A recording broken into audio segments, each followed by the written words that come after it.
I am so pumped up to be back here on the Sports Card Strategy Show. I'm Paul Hickey with NoOffSeason.com, and I got my main man, Kendall McKee. It's Tuesday. We missed you yesterday. That was my fault. I double booked myself, and I couldn't move my other commitment. But we're rocking and rolling here on a Tuesday morning, 7 a.m. Eastern time, 8 a.m. Eastern time. I don't know. It doesn't really matter. 8 a.m. Eastern time. 7:58. 7:58 a.m. Eastern time.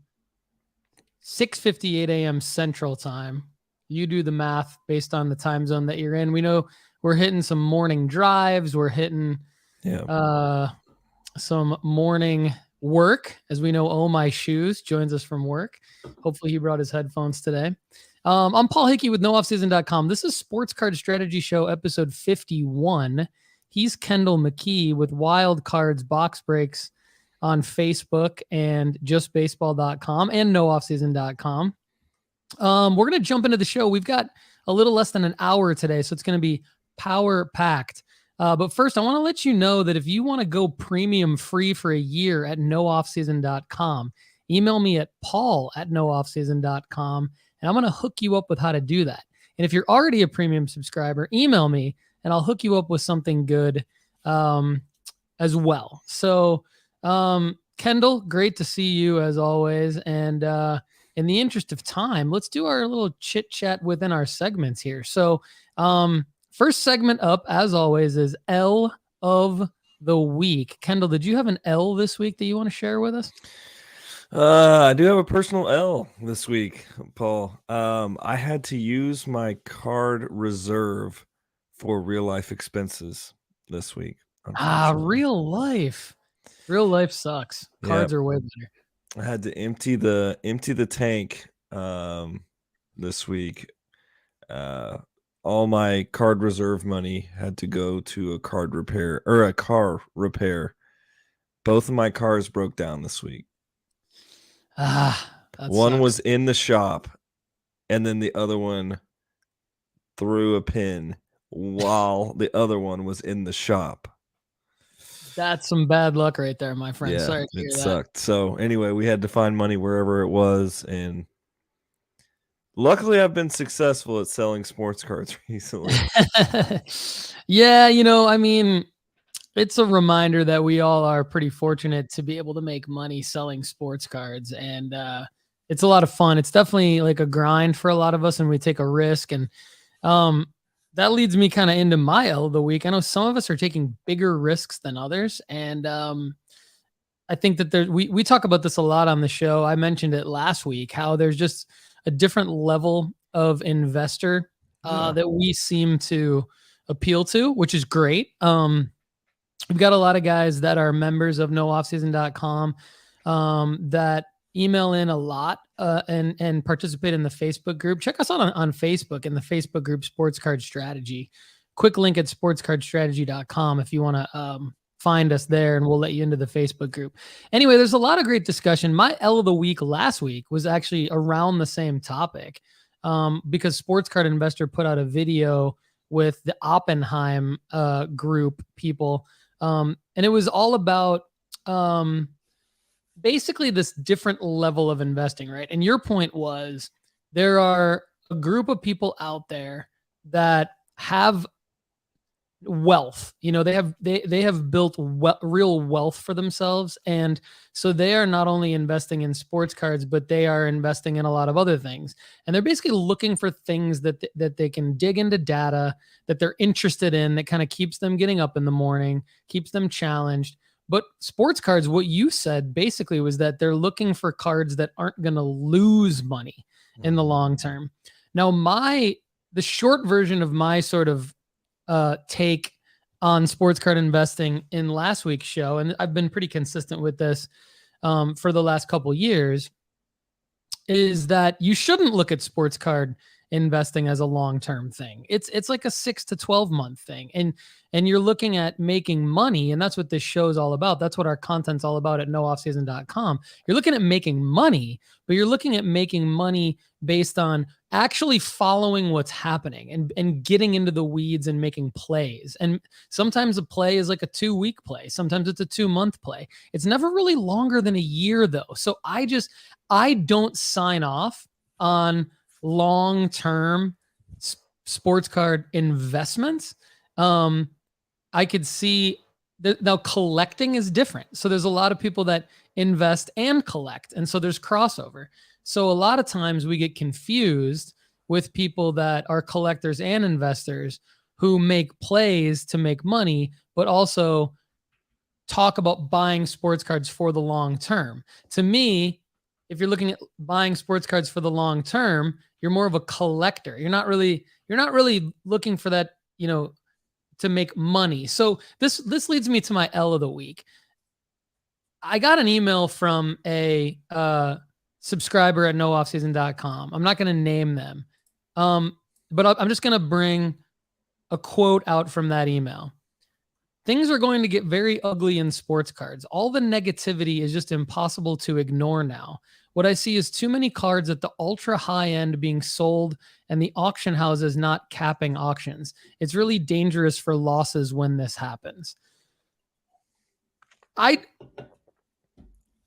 think I want you to calibrate me, Kendall, because I think this thought process is an L. I don't see, I'm not in the same world as this. I just see, I see money to be made in sports cards. I do. I'm not making the plays on 5-figure cards, and worried about whether or not they're going to lose. That sucks all the fun. This should be fun. Why would you suck all the fun out of sports cards by buying a 5-figure card and then or a 6-figure card and then holding that for such a long time? I mean, to me, that's just such a big risk. I think that's still my L of the week. It's kind of a carryover L of the week from last week, only because it keeps coming up. Am I missing something? Well, you're probably not at the investment level where you're commonly investing in 6-figure things. And so like maybe for him, it's not as like, I remember when I was buying like $20 or $30 cards and I was like, holy cow, I can't imagine investing in $100 card. And now I'm like, holy cow, I can't really imagine investing in something under $100, Yeah. And so, I mean, that's not true. But I think you get what I'm trying to say. So, I mean, sometimes in like new levels, new devils type thing. And when you are at a level much higher than us, the 6-figure stuff is kind of gets like when you do win at that level, you win exponentially differently than what we're doing. But I think I have taken a different take on it than you, because I do see value in holding long-term cards. Like I've said that in my position, I am trading ultra modern cards and like investing in these prospects because I can tell that there's a place for my knowledge base of prospecting to be a win. Right. And then I can turn that skill that I have into profit by eventually turning it into a long-term gain, but the way I want to hold those long-term gains is pieces of art per se of my favorite players, and even from vintage players that I know will hold value over a long period of time. So, that makes sense. I mean, so the first part you said about using your skill to make money off of those prospects, that's more what I like to do and what I like to talk about doing, and where I see nothing but opportunity. There's of course a ton of risk in that, but there's no, sure. That is different than, but there's less risk. Yeah, that's right. That is I believe almost immune to like the sports card market because if you're making plays, you're not really in the market. Like you're playing the sort of the fantasy sports game of flipping cards, meaning you are buying low on a prospect bet because people don't know who it is yet, and you think you know who it is, and this is what I do too. And you're wrong, but you're also right. And so you're going to win or lose based on whether or not you were right or wrong. And that includes injury, that includes all these effects, but it's kind of immune from the market. I think people who are playing the market are buying more well-known either active goats or heroes or retired goats and heroes. Maybe the cards that you're holding as art. So you're not as concerned with the rise or fall of the value. I could be wrong. I don't want to put words in your mouth, but I just feel like so that's different. And because I don't follow that as much, I guess what I want to try to educate myself on is, meaning when I say I don't follow that as much, I don't follow like, what is a Wayne Gretzky rookie doing? What is a Jim Brown rookie doing? What is I just don't follow that as much because to me, there's no, like, that is risky. There's no market indicators that are going to tell you when to buy that card or when to sell that card other than death for that athlete, which is, it's true. So, what am I missing? Because you run other businesses related to alternative investing. Am I missing something in the bigger picture of the world economy that is like a gloom and doom thing as to where this person who wrote this might be coming from? Or is this a sports card thing that I'm missing? Well, I think, I mean, that you can get into a lot of like real world stuff that's gone. The past 6 to 8 months have been tough for alternative investments in general. And we saw a bull market come through with sports cards as well. Or you could say it was a bull market, but I would say there was a recorrection. Like we super bubbled in 2020, and there's bound to be a recorrection when you've got all this new money coming into something, elevating prices like crazy. I mean, I remember I bought a Juan Soto Chrome rookie card, PSA 10. I bought 2 of them, so I had 2 of them for, I think I bought them for like $450. That was like the biggest purchase I had ever made at one point. And I ended up selling the last one of those for $65 while he was in his all-star, like run, and at the time, I look back, I'm like, wow, that was a bad purchase for me, but at the same time, it's just like, I'm not sure if that necessarily was a bad purchase or I bought it at the, like not the card that I bought was the bad purchase. The timing of buying the card was the bad purchase. But how do you know that like sports cards are going to take like a giant, just fall from grace? I mean, we've, in the past year, think about all the stuff we've seen in reference to the world, like you've got all the stuff going on in Ukraine, all that kind of stuff, like killing the market. Gas prices went super high. People had to figure out what they were going to do. They didn't have their budgets for their marginal, investing or their hobbies and stuff like that. So sports cards took a giant hit. But I think honestly, it was a recorrection back to where we're really needing to be. Yeah, I forget what your exact question was. But yeah, that's okay. No, I mean, that's a good, I guess we all see the world differently. To me, and people might kill me for this, and that's fine. People might troll me, bring it, but I don't know that sports cards took a giant hit. Like, I don't I think that that's too big. That's just too general of a statement. Like, many sports cards are worth a lot less than they were. And I made some purchases similar to your Soto purchases, and I sold like RJ Barrett. I bought RJ Barrett PSA 10s in 2021, Prism PSA 10s for a couple $100. I sold them each for like $60. Does that hurt? Absolutely. Is that not a good sports card investing move? Absolutely. But did I learn from that experience? I bought the wrong type of card for the wrong type of player at the wrong time.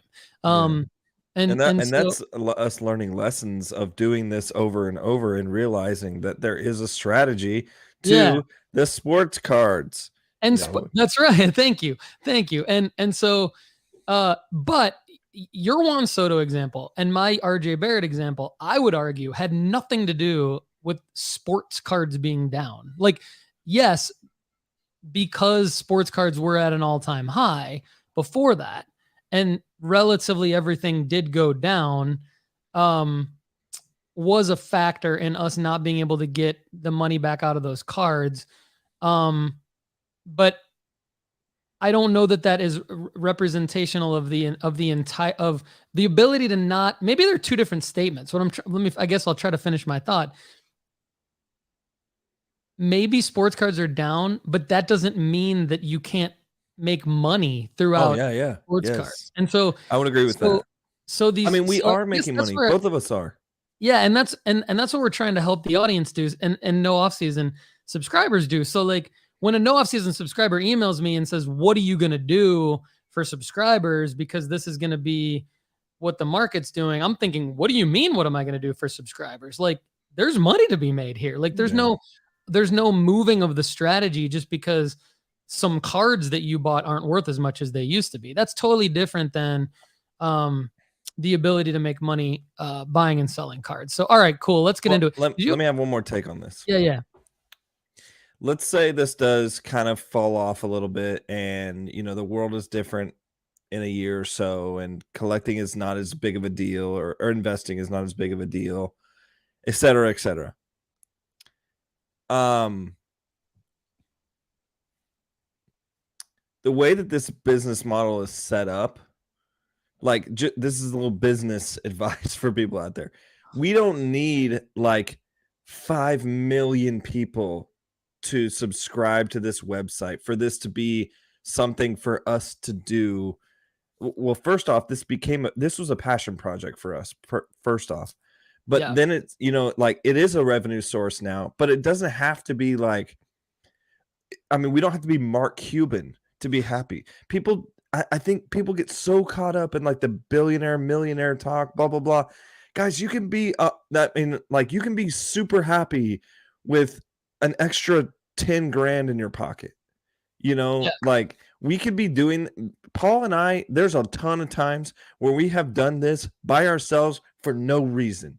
We're just getting on and we're just like, man, come on, let's, like, this L of the week, and we're just like, because we're boys, we like talking about sports cards, we like doing this. So like, for that person that's like, what are you going to do in 10 years or whatever when the sports card, I'm probably just going to keep talking to my boy Paul and having a great time watching sports and collecting things that I like and think are cool, and sometimes people are going to love that passion and people are going to want to listen to that. And if you don't, okay, see you later. Like, I don't know how to describe that. It's, to me, and this is going to sound weird, this might be the first time I've ever said this, and we've done 51 shows, and most of them have been with you and I. This is entertainment for me. Like, buying and selling sports cards is entertainment for me. It's fantasy football at a different level.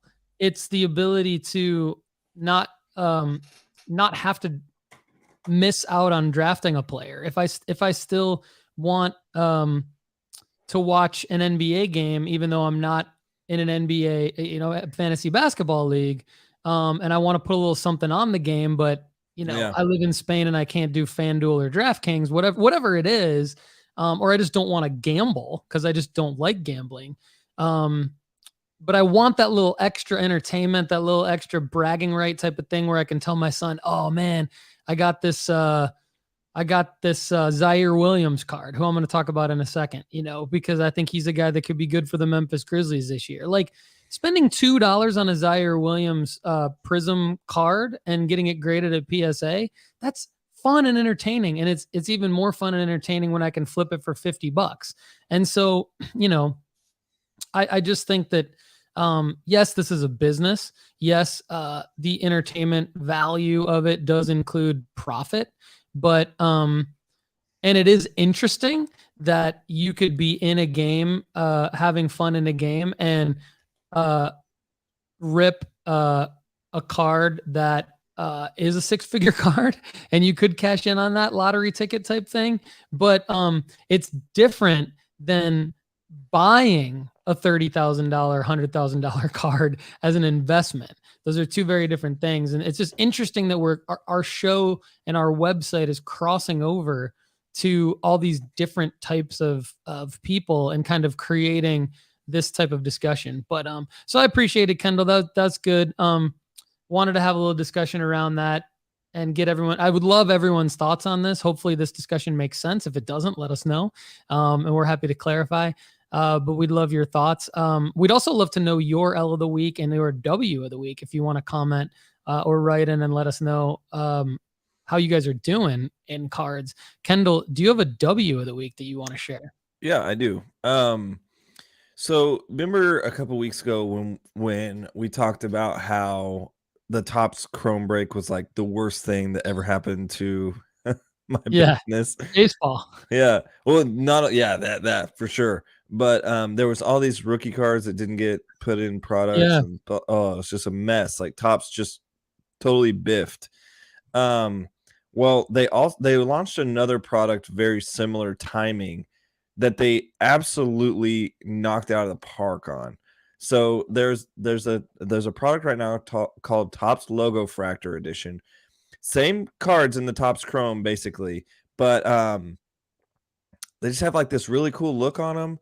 They went for a rose gold 1/1 rather than the Superfractor, which I've never really liked the design of Superfractors. I think that kind of looks like kind of crappy, but the fact that it's a 1/1 is not crappy, if that makes sense.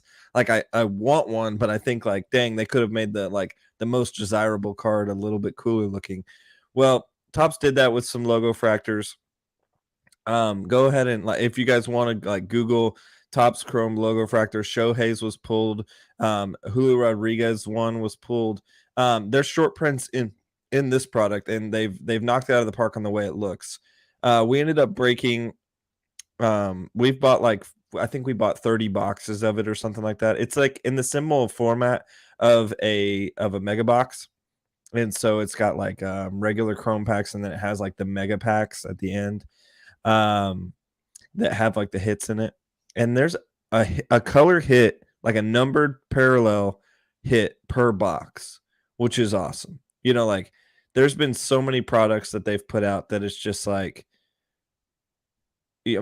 people are posting wins on Twitter, but you've opened 25 boxes and you've got one base rookie card. It's just what is going on here? Yeah. So they knocked out of the park with the logo fractors. The hits from that are selling really, really well. I mean, there was we pulled an out of 199 Max Kepler, just regular old Max Kepler out of 199, and T was like, these are selling really well. What is this card selling at? Because this card in a normal set would sell for nothing, or maybe not ever, and it was selling for $8. And so we were like, okay, clearly this is moving well. And I don't want to get too far into it, but the win of the week was we bought enough boxes that we sold a lot of them. We sold a lot of 10 of them.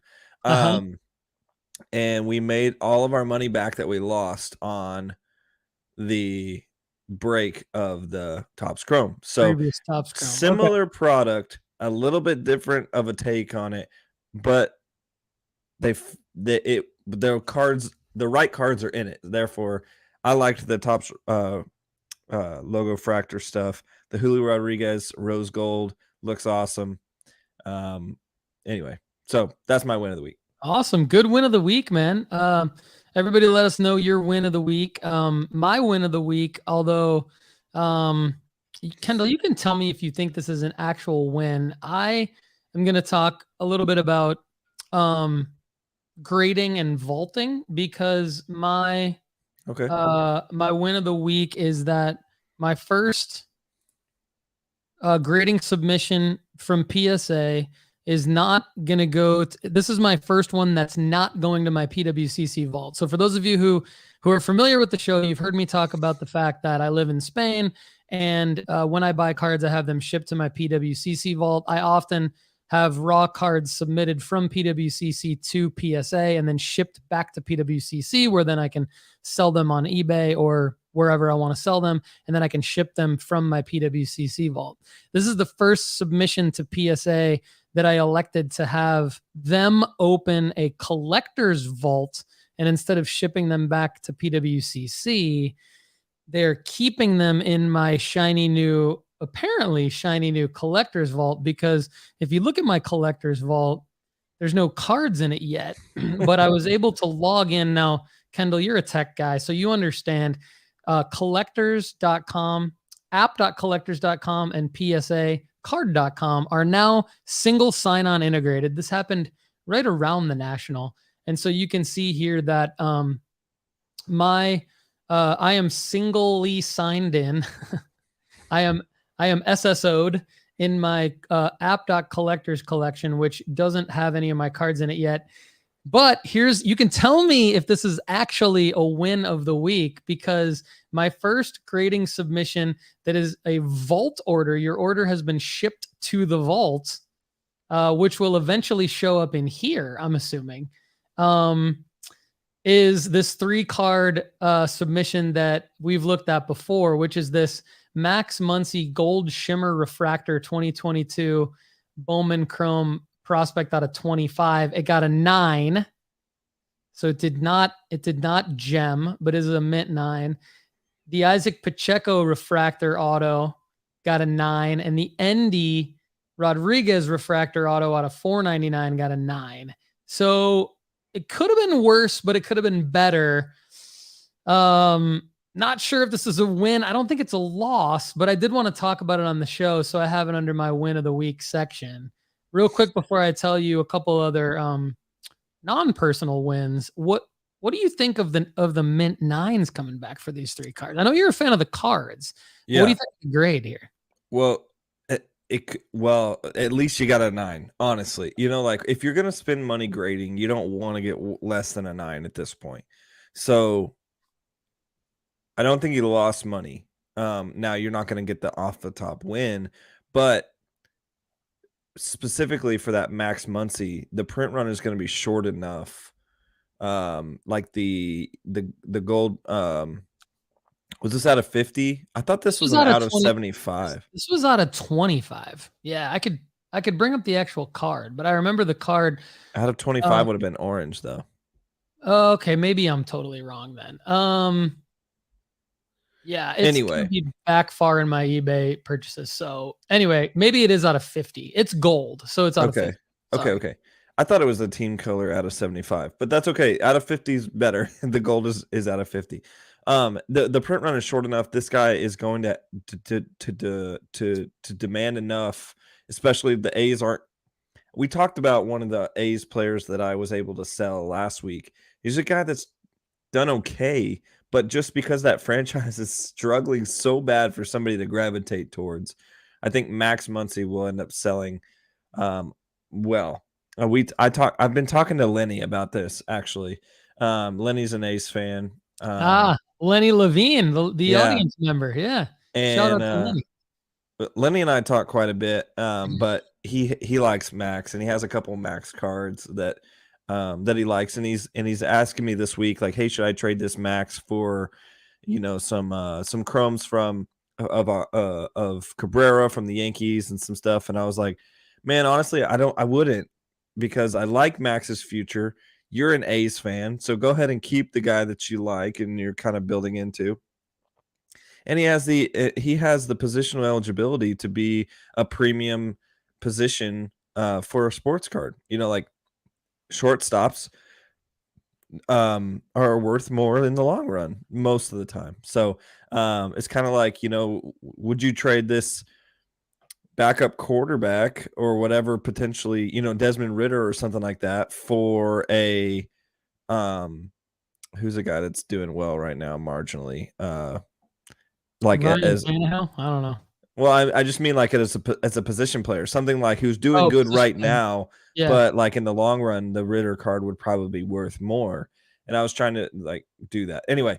But let me talk about this vault because that's where I think you're going. So are you officially like going from PWCC to this vault, or are you just like, hey, let's give it a try? Well, my strategy here is I'm going to any card that I have graded at PSA, I'd like to keep in the collector's vault because it's going to help me save money on shipping things back and forth and back and forth. So in this case, I don't have to spend the money that I would have had to pay PSA to ship it back to PWCC. I don't have to pay PWCC the money that I would have had to pay them to intake the card again, and then curate it and put it back in my vault. So I only have to pay, in theory, PSA collectors to ship it either back to me or wherever I sell it. It'll probably be wherever I sell it, because what I'm trying to do is everything I'm doing, like I'm not going to keep Pacheco, Andy, or Max Muncy. Like I'm not keeping those cards. I'm selling those cards. That was the plan from the beginning. So the thought is I'm not going to necessarily go away from PWCC. I'm just not going to have it shipped back. So then you've also got this eBay vault coming up, and I'm waiting to hear back from the media buying company that represents eBay to see if they're going to place an insertion order on nooffseason.com. If they do, you'll be hearing me talk much more about the eBay vault on the Sports Card Strategy show. So let's hope that happens. Yeah. But obviously that makes sense too, because then I would open up buying cards and just keeping them in the eBay vault. If they are graded, I would probably just keep them in the eBay vault then, just to have them shipped from there. Although I think ultimately the eBay vault would make the most sense to potentially win out of all three vaults, just because you'd have a situation where that's where all the transactions are happening. So then if you get everybody using the eBay vault, then you're swapping vault services, and you're swapping from vault to vault. So you're not, everyone's saving on shipping, and then potentially saving on sales tax too. So that's my take on vaulting overall right now. There's a purpose for each one for me. And do you mind telling me what you pay for the vaulting services? Right. Well, right now, I mean, the vaulting services are always free, but then there's fees associated with it. So for collectors, I don't believe I'm being charged any fees for this initial submission. I think that's part of the promotion. I'm sure I'm going to have to pay the shipping fee to ship them out. And then I think eventually I will probably have to pay intake fees, like how Star Stock used to, I don't use Star Stock anymore, but when I was using Star Stock, they charge, PWCC charges. So you can keep, it's minimal. Like I think I pay PWCC like for each card that sits in the vault month over month. I think I pay like 20 cents per card to have it just continuously sit there. So there is a recurring fee, but it's super nothing. Okay. And I thought it was like, it was going to be like a membership or something. No, I mean, like $20 a month or something. Card doesn't have to be expensive to vault. I think that's kind of always been like a little bit of a myth. I think that it could make sense to keep expensive cards in a vault. The word vault's pretty fancy. Right. It's really just a service that just kind of holds your cards for you. And I'm sure it does actually sit in a real vault, but to me, it's more of like, hey, will you just hold my card before I sell them, and then will you ship them for me, type of a thing. But yeah, so we'll see how that goes. Okay, I'm gonna keep us moving along. My other win of the week is that I'm 5-0 in the Card Content Creator Bowl. At least I'm on the thing now. I'm at least on the standing. Lefty McKee 2-3. Way to climb your way back to 2-3. Beating out Lou Janu, who has not replied to me about coming on the show as a guest. I don't know what's up with that. I just feel bad for Lou and Mike Ham down at the bottom there. Our guy Andy is 3-2. I tried to make a trade with Carter. He didn't reply to me. And then Doug from Sports Card Investor, they're all 2-3. Look at Hoops and Cards Gary, our guy. The basketball card guy's 4-1 in the fantasy football league. And then of course, I mean, no shock, nooffseason.com fantasy football experts here from back in the day. Used to be on Sirius XM Fantasy Sports Radio, Kendall. I don't know if you knew that about me, but that's cool. He-Man. So yeah, that's That's my other win of the week. So let's get into buy of the week. I'm going to go first just in the interest of time. Who am I buying? I'm going to tell you. I'm going to tell you who I'm buying, and I'm very excited about this. I am buying, and I'm going to throw a little data at you. So Gary and I just did a couple episodes of the Basketball Card Strategy show on back-to-back Fridays, and we went through a lot of data. At least I went through a lot of data. And the two guys I'm buying are Cade Cunningham. As you can see here on my screen, I'm buying cards like his Donruss Hollow Orange Laser, just his Prism base, and his Donruss Optic Rated Rookie Silver Pulsar Prism, which is a little bit more expensive raw. But I'm buying them based on looking at eBay listings, which you're not always going to be able to do accurately. But I'm looking at photos very, very closely, and I'm taking educated guesses based on the photos, which is very risky, about which ones can get graded. But Cade is down 25% across 109 cards. So I'm looking to grade Cade. I'm big on grading Cade. So I will be sending these into grading. PSA is down to $15 a card at a particular level right now, and of course $18 a card. So it's all about like taking what the opportunity comes, and the opportunity that's coming right now is like it's inexpensive and fast to grade at PSA right now. So I think whereas like a year ago I was saying don't buy any of these base cards and only go buy like rookie autos, because those are the cards that are going to pop the most when you can pick the right player and you don't have to have them graded. But now I think we're back in the grading game, and I think we're looking at, I'm looking at like, again, the Donruss Optic Rookie Silver Pulsar Prism, the Orange Hollow Laser, even the Cracked Ice. Another guy is Ziaire Williams. He's expected to play a much bigger role in his second year with the Memphis Grizzlies. He played high school basketball with Bronny James a couple years ago. First round pick last year that can play the 1 through 4 position in Memphis. Across 73 cards, he's down 34% with a volume increase of 175%. So for example, this also kind of crosses over, like, why am I buying Prism base raw for these guys? Well, they're down like 92% from when they came out. So we talk about like when a release like Prism comes out, and when a release like, Bowman Draft, for example, which doesn't maybe ever really come down in price, but like maybe football, like a release like Donruss or Optic or Select in football or basketball. We talk about like, okay, when the new release comes out, don't buy it right then, but use it as an opportunity to go buy a previous release that's investable. And so right now, that previous release that's investable to me is the 2021-22 basketball Prism with the rookie class of Cade Cunningham, Jalen Green, Evan Mobley, etc. And the two guys that I'm targeting on the higher end, Cade, and on the lower end, Flyer, is Ziaire Williams. So you can see I'm buying his Prism Silver Cracked Ice, $4, Prism Base, $2. Ziaire, here's another Ziaire, $3 for the Cracked Ice Prism. What am I doing with these cards? I'm sending them in to, sending them right into PSA to get graded, man.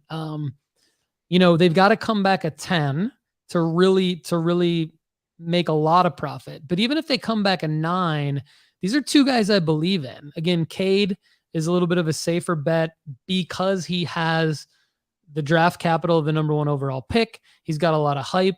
There's not expectations in Detroit for him to like make the playoffs or, let alone win a championship.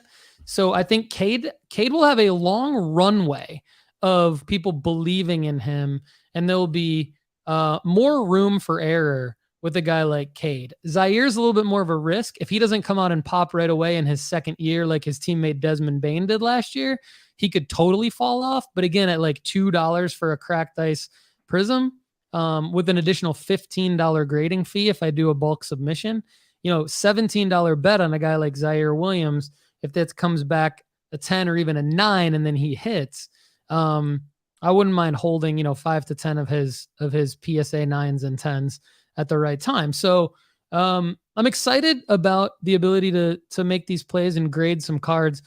So that data was from marketmoversapp.com. If you want to get your first month there for only $1, use the promo code no off season. I will just say, Kendall, real quick on the buying, F1 cards right now are interesting to me. So dig into that. And maybe that's something we can talk about on a future episode. And then another guy, your guy, Chet Holmgren, Bowman U autos of Chet Holmgren. Now could be the time to buy them. Yeah, maybe I was actually on an earlier show. I'm not sure. I know I said that on the basketball card strategy show with Gary. I was going to point out this week that Chet is in the gym with a boot on. Like he's not putting weight on it because that's not that's not what he's doing.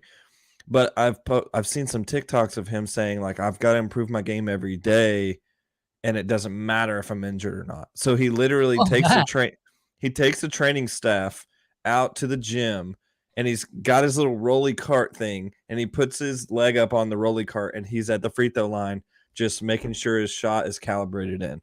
And I'm like, yes, sir. Like, that's what I'm trying to see. That is what I'm trying to see. I'm trying to see a guy getting in the gym when he's literally incapable of playing the game. And I remember I used to have a coach in high school tell me that Larry Bird broke his right hand when he was in high school or something like this. I don't even know if this is true. This is just what he would tell me. He broke his right hand in high school, and so he would just stand against the wall in the gym and just throw the ball as hard as he could against the wall, and then recollecting it with his left hand to try to making sure that he has like the touch and the feel for on his left hand. And then he became like one of the best players to be ambidextrous at the like when he was shooting.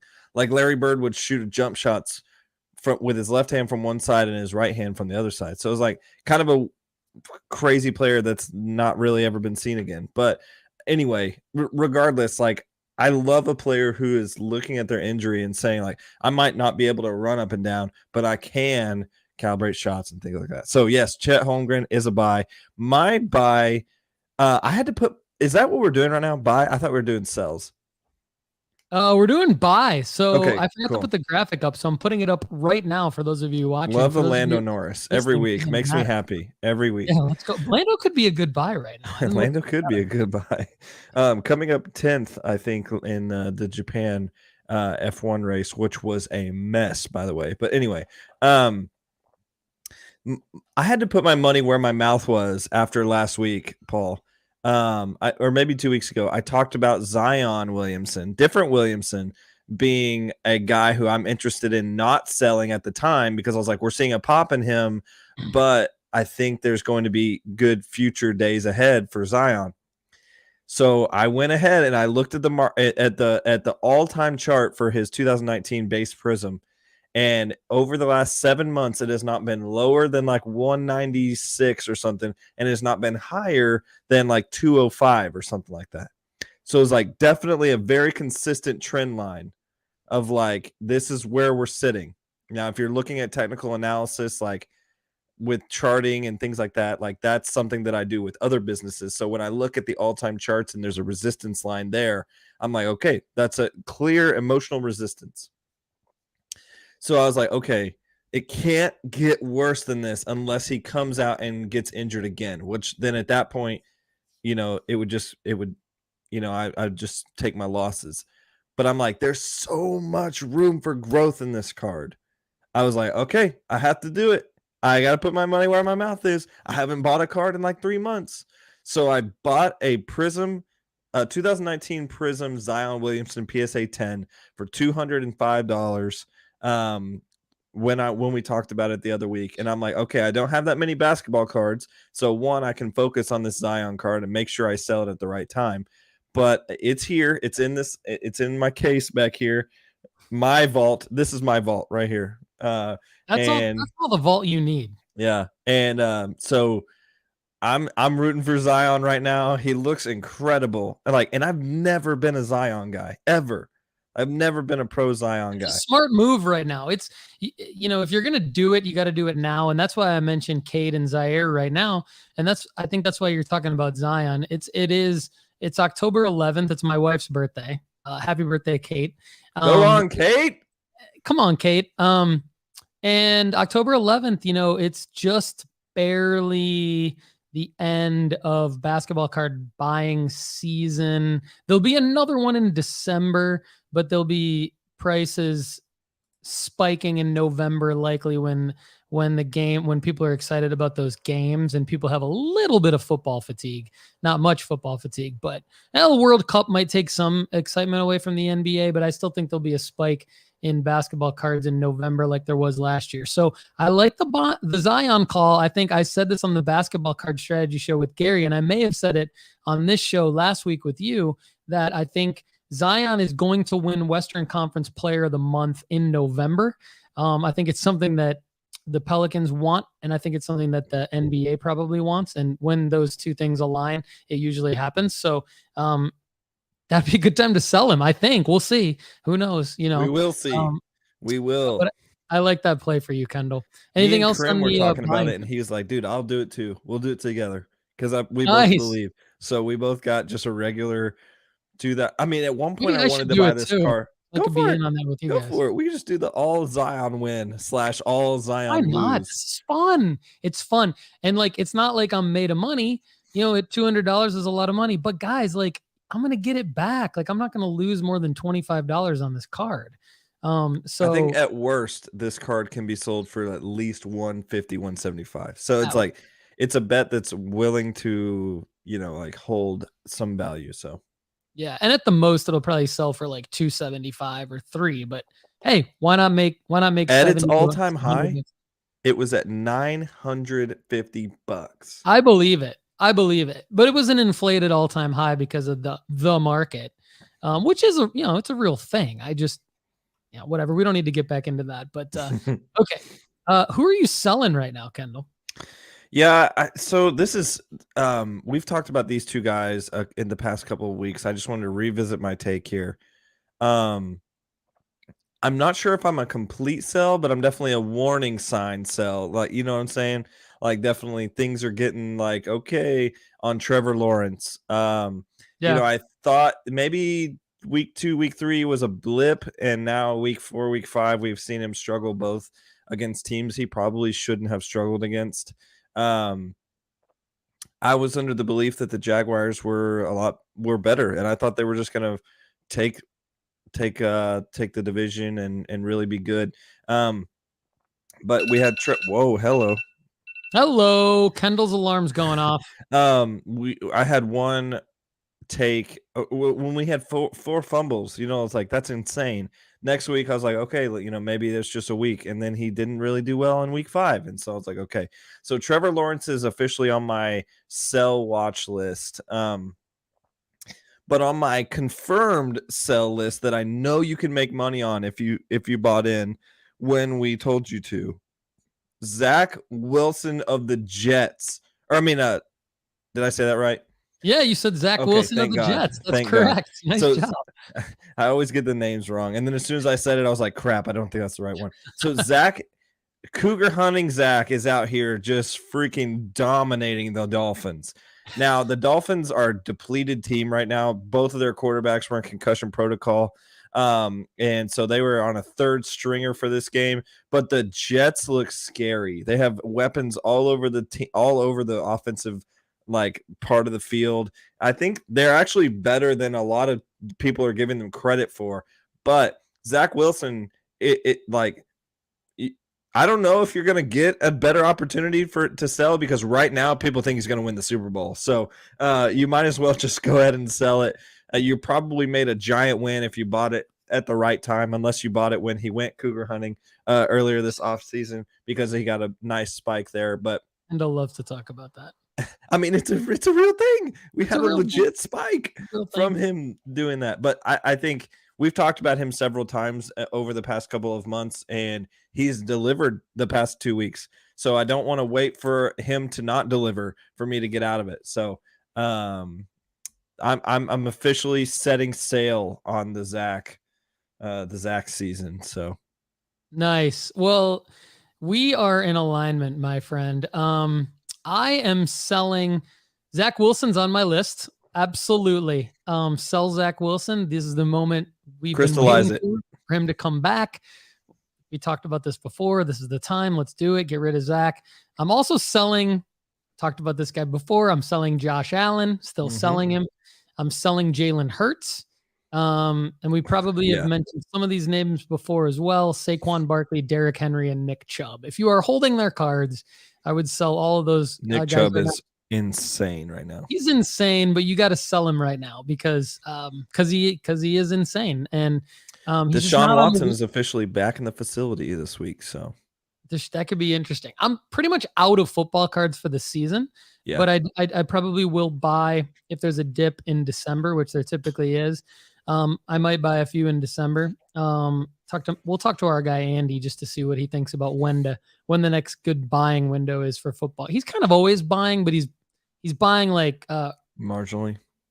He's buying like really real sleeper guys, like you know how he plays it like fantasy. So I got a quick would you rather, Kendall, and then we'll move through because we actually have a gauntlet today. We've got 10 more minutes left in the show, so there's a lot more to cover.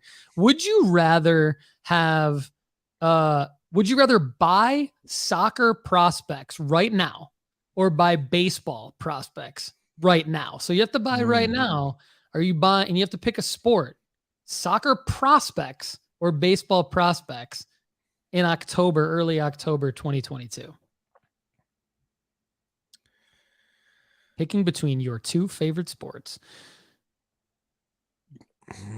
The hard part is there's so much buying opportunity for both of those sports in the prospecting. Like there is no real prospecting in football or basketball because like the leagues, now I'm probably just made some enemies saying that right there, but maybe let us know if you're pissed at Kendall.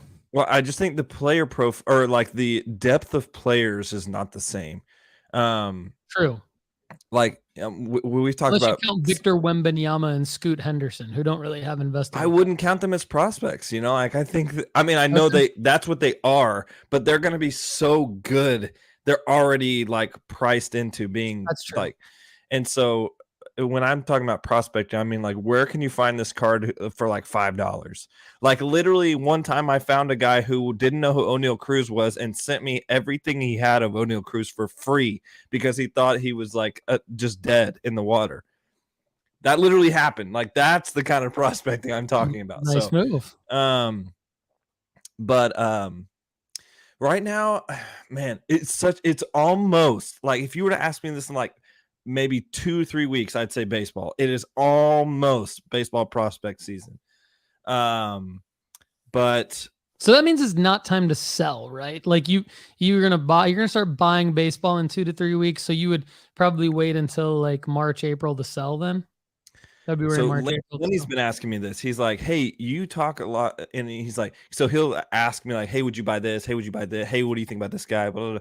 And for the past like 2 months, I've been like, I wouldn't buy it. I wouldn't buy it. I would. And so finally he goes, do you ever buy cards? Like, what's the deal?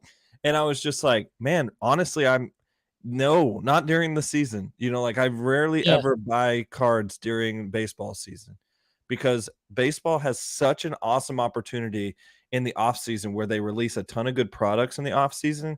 And there's a lot of like things that are happening. So Bowman Chrome, Bowman Draft will also come out later in like 2 months. And during that opportunity, I will buy last year's prospects. There you go. I love that strategy. But right now, I think I would rather, if it wasn't the World Cup coming up, I think I would say soccer, but soccer prospects are inflated right now as well. So, man, this is tough. I probably baseball just because I feel more comfortable. But I think there is definitely room to buy both of these sports right now. What would you do? Len Levine just showed up. What's up, Len? Hey, and we've got Joe Mack and VJ Patel. If you're just joining us, welcome. Good morning. Get in now if you want your questions. We're about to do audience Q&A here in a couple minutes if Kendall and I can get through the gauntlet coming up.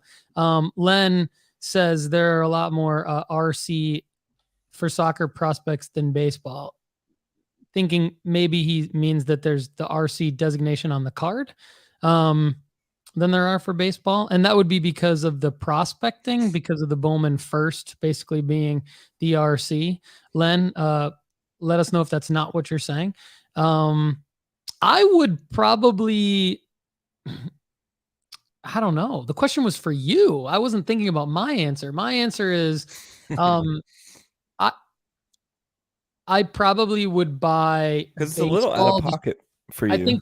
I think it is. They're both out of pocket, and I want to do a lot more research on this. I've done more research on soccer prospecting recently, which is what the Gauntlet's going to be about in a minute. I would buy baseball if I had to just give you a quick answer. There's more of a path to profit in the baseball prospecting. So if I had to pick one or the other, it's definitely baseball for me. Soccer's a little bit more ambiguous as it relates to like who's going to sell and why. And it's pretty risky, but we'll get to the audience questions here in a second from Joe and VJ and Lenny, if he has anything else, but the Gauntlet is queued up and ready to go. And I think that's our next segment here. So let me throw up the Gauntlet slide and then we can get into it. So Kendall, we got to go fast on this one. But these are going to be guys that are mentioned in a Soccer Prospecting 101 article, building a process for soccer card prospecting. It is written by me, that is going to be published on Sports Card Investor sometime in October. And the first guy up here is a guy named Endrick, who is a soccer prospect from Brazil. Good old leaf encased. Little leaf encased auto out of 199. Okay. Or Carney Chukwuemeka. And I believe, I don't know why. I didn't have a card pulled up here. A 2021-2022 Panini Prism Premier League, Carney Chukwuemeka from Chelsea, a Mojo PSA 10 rookie, which is a nice looking card. Who wins out of those two? Well, first off, this is an Aston Villa card. So but I understand kind of what's going on here. But is he with Chelsea now? I think. Or is he on loan to? Let me look real quick. I can check this too. This is the thing with soccer card prospecting, and I read about this in my article. Is that he's with Chelsea right now. He recently signed with Chelsea's top team. Yeah, that's what I have in my article. Okay, cool. So, anyway, he did play. He played 13 appearances last year with Aston. So his Premier League debut was with them. But his youth career was also with Aston Villa. So who are we doing here? Let's see. Yeah, go back to this one. Let me look at this one real quick. Endrick's like 15, close to 15, 16 years old. Super young. Yeah. Maybe 18 now, but he's 16. 16. There we go. Yeah, he has 4 appearances for Brazil under 16 team and has scored 5 goals in those 4 appearances. So, and he plays in Brazil. Probably a guy that's going to make a big transfer over. So not a bad investment right now. But I'm going to stick with the PSA 10 RC from Chelsea. Right. Like, this is kind of one of those things where you're talking about, hey, what would you rather have, baseball or soccer prospecting? And I think the point here is like soccer prospecting, both of them can have players in them that you're like, they're never going to play a single swing or a single minute on the pitch of an actual game. I don't think that's the case here with Endrick, but that Chukwuemeka is going to play minutes. Like, he's already getting minutes with a top team. So I would just take him instead. Awesome. Okay. So Chukwuemeka against Alejandro Balde. And I've got, let's do his red Merlin Chrome out of 10. Red Merlin Chrome with an RC designation on it. And it is an auto. So this is a pretty sick card. Now, Balde, is currently on FC Barcelona's B squad. Is that right? And so the hope for him is that he would get elevated to the A squad, and if and when that does happen, his cards could increase in value. Is that the play with him? Yeah, he does float back and forth. He's made appearances with both Barcelona's B team and Barcelona's A team. He has 12 appearances with the A team and 30 with the B team. But currently he is on the B team. I would love for this card to pop off because I actually have some of his cards. I was able to pull some of them in 2021's product. He had his rookie cards in the 2021 Topps Chrome. I have some of his RCs, and I actually have some numbered parallels of him. So I would love for him to pop off. That would be pretty cool. But he's a left back, so he's a defender here. So that's another thing we've got to look at. Positional eligibility in soccer is pretty significant in terms of price wise. Now, Baldy is gonna create a much different price range because of the team he's on. That's just gonna happen. So it's almost like in baseball, it would be the same as like Dodgers prospects or Dodgers Bowman cards are gonna go for significantly more money than Athletics Bowman cards. People just believe in the system enough where it doesn't matter the name. There's like they have a jersey on, they've cleared some checkbox mentally, emotionally of that team believes in them. So I believe in them. Like there's a lot of that going on with Barcelona players as well. Now, I'm not saying he's bad, but I would still take the PSA 10 here just because the grading bias. And I know it's not autoed, but this guy is already playing in England. I believe that in England it's a little more liquid. The EPL teams typically are some of the top grossing teams in the world. Now, Barcelona is a fantastic team and has fans all over the world. That's not what I'm saying. I'm just saying, like, I think liquidity-wise, I could move this PSA 10 faster than I could move a defender's autograph. Okay, so VJ Patel says Carney will never play. VJ is in the UK right now, so he won't. He probably won't. And that's interesting. So VJ says he wasn't from the current board's signings. Thanks for chiming in on that, VJ. VJ, since we're running out of time, I'm just going to say thank you for your question. Have you spoken about the Prism World Cup 2022 release dates, etc.? We have not. And we won't have time to on this show, but this is something that we can definitely talk about. Maybe we do have a episode planned of the Soccer Card Strategy show coming up, so we would like to cover that. We'll add that to the list. We'll add that to the list, VJ. So thank you for watching and commenting today. We really appreciate it. Lenny Levine clarified his from earlier. He says Kendall does buy, and he means different brands and just different cards, whereas Bowman. Yeah, that makes sense, Lenny. Thanks for the comment. Don't need to put a frown face in. No, I think that's probably because I talked about his A's not being desirable. So okay. Sorry about that. I like Max Muncy, so there we go. All right. So next up in the gauntlet is Charlie Patino. Charlie Patino, out of 47 Leaf exclusive, the $200 here. So Charlie Patino is I guess you could call him another soccer prospect. Blackpool on loan from Arsenal. Mm-hmm. So getting some here versus Carney versus Charlie.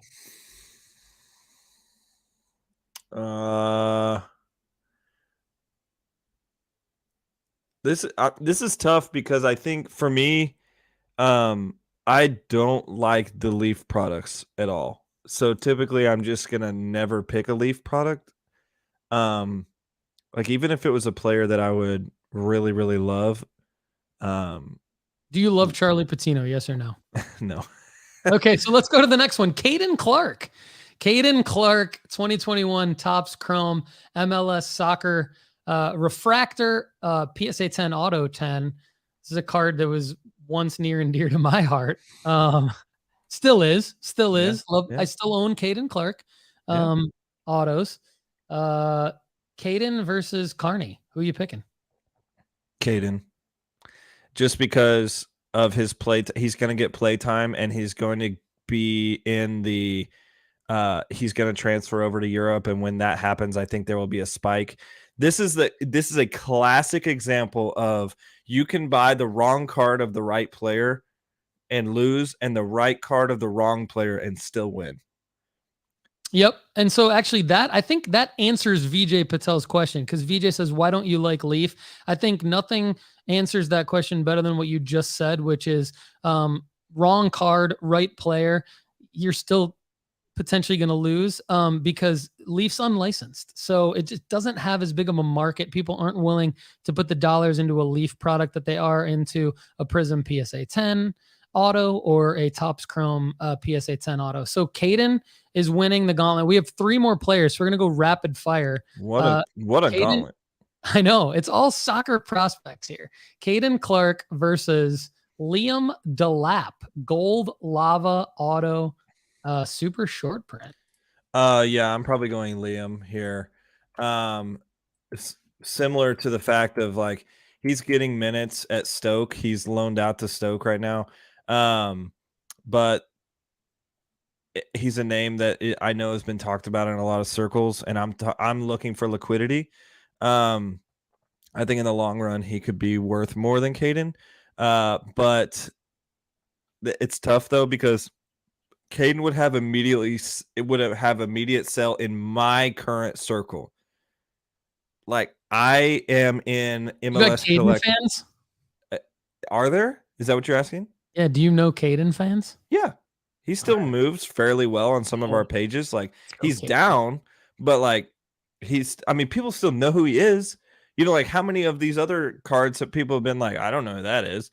You know, like he's literally getting minutes in the USA. You know, so it's like, and his team is playing my team in the playoffs next week. So there we go. Okay, so Liam kind of checks all the boxes for you here. He's a forward. He's Topps Chrome rookie. I'm just going to go with Liam because of the profile. There we go. Manchester City potentially. Okay. Elias Akomak out of 50. Gold refractor Merlin. Not an auto. $200.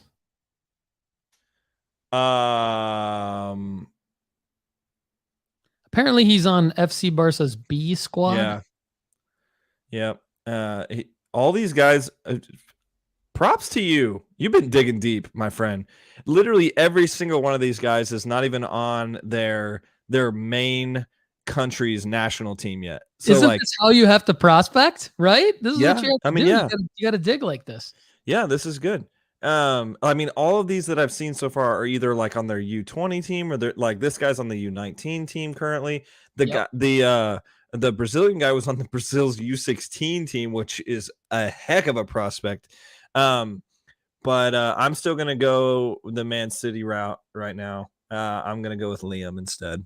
Okay, so Liam against Iliax Moriba, who I just found out in my digging is on loan to Valencia CF, my current hometown team from Bundesliga's RB Leipzig. Yeah, Leipzig is a team that commonly has guys coming out of their team that go on to be really great. They're really good at talent evaluators. It's really similar to the same thing that Dortmund does. Like they're really good at evaluating talent and growing talent. What's funny is he actually spent time in the Spanish national team and then went on to now he's committed to Guinea. And so he's logged 10 matches with them. So this is the first guy that's on the senior national team that we've talked about. I am still going to go Liam because it's an autograph here. Yeah. I know this isn't out of 50, but I'm going to stick with the Liam because he's a forward. He is technically owned by Man City, even though he doesn't play for them. And it's an autograph short print. So and he's in a Man City kit. Right? Yeah. So this card has the highest ability to moon, I would think. But I would also say second place here is the Caden Clark. And I know that that's probably not for me. I'm sure I'm going to get roasted by Southern Soccer Idiot for that. But I just think like for me, that like my liquidity in Caden, I know more about him than the other players. And although I know that he's like not hitting his peak right now, I also know that he's probably going to make that move to Leipzig soon. Yeah. So, I mean, he might be in Salzburg, and that's just he's in the Red Bull system, is what I'm saying. But anyway, there you go. Yermi Pino still a buy. Which card? Yes, still a buy. Any of his I would definitely buy a chrome, not a paper product, and try to see if you can get a numbered parallel. Yeah, I think his Topps Chrome autos. I think he's got like cheaper Merlin autos, but I don't know if those will have as high of a ceiling. He also has some cool Obsidian autos that are pretty affordable. I think the Obsidian autos will sell really well, VJ. Obsidian is a very liquid product. Yeah. So good morning, Paul Carl Cards. Great to see you back on the show, my friend. You say you're listing soccer cards right now, so that's cool. We're talking about soccer card prospecting at the moment. So go back and listen and let us know what you think in the comments. We'd love to hear your thoughts on this. We know you're very educated soccer. Yeah, I'm about 30 days away from listing mine, Paul. So it's almost we're close. Yeah, I think I've got a Pedri and an Ansu Fati autos that I got at the National. The Pedri is a second-year Topps Chrome, PSA 9, and the Fati is a like third-year Obsidian auto out of 50, maybe. Anyway, Kendall and I will tell the story on that one on another episode because it's a good story. Lenny, are we ever going to do UFC? Probably, but I got to do a lot of research on that. But yes, I would love to have Kendall. Good question, Lenny. Have Kendall and I do some more UFC content. We've spoken just very, very briefly about UFC, but nothing that I would say is significant enough to build a whole episode off of. All right, so let's see. One question we didn't get to before we leave, which is another one maybe we can follow up on. But Joe Mack, thanks for watching and commenting. I have no idea who Paulie Hicks is. Is there a grail card of a bearded Paulie Hicks, or will that be a Tennessee 2023 release? Joe Mack, translate, brother, because I don't know what you're talking about. This might be some kind of a joke. If it is, great. Let me know what you're talking about. I'd love to have an intelligent response or be in on the joke. Either way. Kendall, do you have anything to add before we sign off on today's show? My team made the playoffs, Paul. I dropped a little line that Caden Clark's going to play him at FC Cincinnati on decision day. Woo! All right. I know you hate me talking about FC Cincinnati. What would it be? It would not be a true episode of the Sports Card Strategy Show without Kendall's outro being about FC Cincinnati. You got to love the man's passion for his hometown team. But additionally, baseball playoffs have been super exciting. The Mets getting bounced in the first round by the Padres is probably the freaking coolest thing for cards ever. Because Juan Soto is going to go again to the next round. Aaron Judge is in the next round. We've got like animals all over the field. The Cleveland Guardians, my favorite team in the playoffs right now, is just like doing things that are unheard of. Terry Francona, like leading the charge. Love what's going on in the MLB playoffs. I have not missed an inning of the Guardians games this year. That's my team for the playoffs that I've been rooting for. I can't wait for them to smash the Yankees. You are Paul Hicks. You are Paul Hickey. I totally missed that one. That's funny. That is funny. Talking about me. That is hilarious. I'm Paulie Hicks, Paul Hickey. Got it. Wow. Dude, I can't wait for the day I missed that one. Yeah, so did I. I can't wait for the day that Alan and Ginter calls us and says, "Hey, I need a Paulie Hickey rookie card." That's great, but I guess I need a beard like you, so I could be Paulie Hicks as Kendall McKee for Halloween, bearded Paulie Hicks card. I do feel like you could grow a strong beard. You could grow a strong beard. I could feel it. I have a beard every afternoon, man. I shave every morning and have a beard every afternoon. Dude, grow it out. 100%. 100%. Next time we get together in person, I won't shave and you'll see what I'm talking about. And we'll create a little content. Bearded Paulie Hicks. We'll be there for Joe Mack and for VJ. Yes. Chad Gill, good to see you. No worries, man. You're joining late. It's all good. Come back. That's our fault. Yeah, it's our fault. We started way early. At 7:58. Yeah, we started way early, everybody. So thanks to the usual suspects for watching and commenting. And thanks if you're new. We love you and we hope you had a good time. Everybody, I'm Paulie Hicks. with nooffseason.com. He's Kendall, the Lefty McKee, and he's going to say one more thing. I got to go to work. Cue the rock music.